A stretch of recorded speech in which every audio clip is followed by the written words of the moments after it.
আসসালামু আলাইকুম। তোমরা সবাই কেমন আছো? আশা করি ভালোই আছো।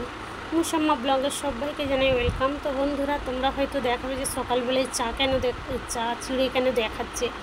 তো তোমাদের দাদাভাই খাচ্ছে চা, আর আমার শরীরটা এত খারাপ যে আমি শুধু চিড়ে ভাজা আর ওআরএস খাচ্ছি। তো আর এইদিকে ঝোল রান্না করছি। আমার এত গ্যাস হয়ে গেছে যে আমি রিচ খাবার খেতে পারছি না। পেঁপে, কাঁচকলা সব কিছু দিয়ে চারা মাছ দিয়ে একটা ঝোল বসাচ্ছি। আর এইদিকে বসিয়ে দিয়েছি ভাত। চুলোয় রান্না করতে যেতে পারছি না, এত শরীরটা খারাপ। তো এইদিকে গ্যাসে ভাত বসিয়ে দিয়েছি। আর এইদিকে নিয়ে এসেছি 100 টাকার মতো চিকেন, এটা আলু দিয়ে রান্না করব। আমার আব্বা এসছে আমাকে দেখতে।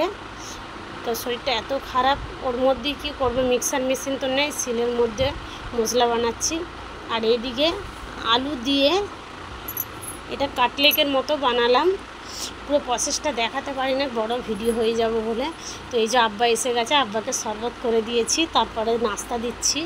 তোমাদের দাদাভাই নিয়ে এসেছে নাস্তা বলতে বিশেষ কিছু নয়, ওই কচুরি, তরকারি আর 2টো রসগোল্লা, এটাই নাস্তা। তোমাদেরকে প্রথমেই তো বলেছি যে আমাদের বেশি কিছু খরচা করার মতো সামর্থ্য নেই। তো এখন আমার আব্বাকে নাস্তাটা দিয়ে দিচ্ছি। তো বন্ধুরা, তোমরা যারা আমার ভিডিও দেখছো আমাকে একটু লাইক কমেন্ট করো, আর কিছু নয় তোমাদের কাছে বিশেষ কিছু চাওয়ার। তো এই যে আমার আব্বাকে এখন নাস্তাটা দিয়ে দিচ্ছি। আর এইদিকে যে কাটলেটের মতো যে বানিয়েছিলাম ভেজিটেবিলের মতো, আলু সব কিছু দিয়ে, ওটাও দিয়েছি 2 পিস।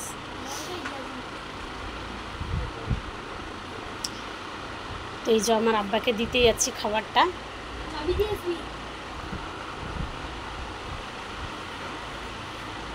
তো আমার নিচে মেঝেই বসার মতো জায়গা নাই, যা হয় আমার ওই খাটের মধ্যেই হয়।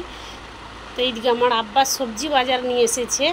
তো কি সবজি বাজার নিয়ে এসেছে তোমাদেরকে সবটাই বের করে দেখাতে পারছি না। আমি ব্যাগের মধ্যে থেকে কিছুটা বের করছি আর কিছুটা রেখে তোমাদেরকে দেখিয়ে দিচ্ছি।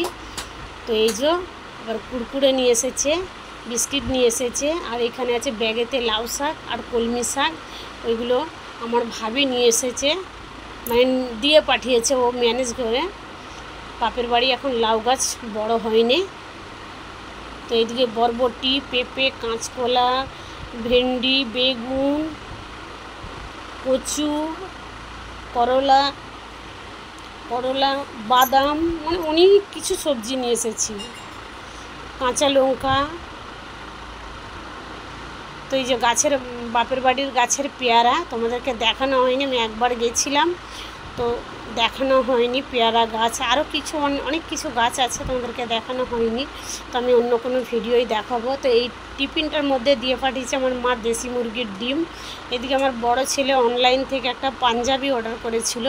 তো এই যে পাঞ্জাবিটাও খুলছে, বলছে মা দেখি কেমন এসেছে পাঞ্জাবিটা। তো আমি বললাম খুলে দেখে একদম ট্রাই করে নে, কেননা পরে তখন আবার পড়বার টাইমে যদি মিস্টেক থাকে তখন আর পড়তে পারবি না, আবার ফেরত করতে হবে। তো এই যে ও পরে দেখছে। তো আমার বড়ো ছেলেকে কালো পাঞ্জাবিটাই কেমন লাগছে অবশ্যই কমেন্টে জানাবে।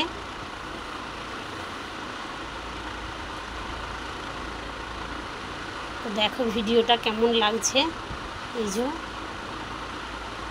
ওইদিকে আমার আব্বা শুয়ে আছে, আমার আব্বার শরীরটা খারাপ। তো আমার আব্বার জন্য, আমাদের সবার জন্য ভাত বেড়ে নিয়েছি। তো এই যে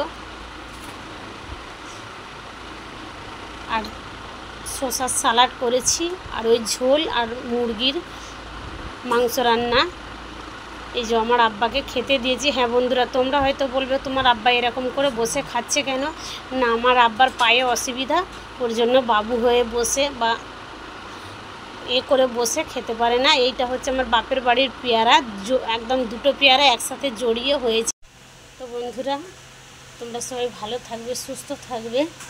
আর আমার শরীরটা অনেকটাই খারাপ হয়ে গেছিলো, আমার গ্যাস হয়ে গেছিলো, ওর জন্য আমি তোমাদেরকে ব্লগ দিতে পারছি না। আমার শরীর খারাপ ছিল বলেই আমার আব্বা এসেছিলো দেখা করতে, আর আমাকে কিছু সবজি বাজারও দিয়ে গেছিলো। তবে হ্যাঁ, তোমাদের কাছে একটা ইম্পর্টেন্ট কথা বলতে চাই। আমার ইউটিউব চ্যানেলের কমেন্ট বক্সটা বন্ধ হয়ে গেছে, আমি কাউকে কমেন্টও করতে পারছি না, আর আমাকে যে কমেন্ট করছে তাকে আমি রিপ্লাইও দিতে পারছি না। তো তোমরা কিছু মনে করো না প্লিজ, যে কমেন্ট করছি রিপ্লাই দিচ্ছে না, আমি ঠিক ফোনটা ঠিক করে নিয়ে তোমাদের কমেন্টে আমি রিপ্লাই দেবো। যে বন্ধুরা আমাকে কমেন্ট করছো তাদেরকেও আমি কমেন্ট করব, আর যারা না করছে আমি তাদেরকেও করি। তো আমার শরীরটা অনেকটাই খারাপ ছিল, আমি ব্লগও দিতে পারছি না, শর্ট ভিডিও দিতে পারছি না, তার উপরন্তি আমার বড় ভিডিও আমি দিতে পারছি না। ওর জন্যে আমি কিছুদিন বন্ধ রেখেছিলাম। তো সবাই ভালো থাকবে, সুস্থ থাকবে। আল্লাহ হাফিজ।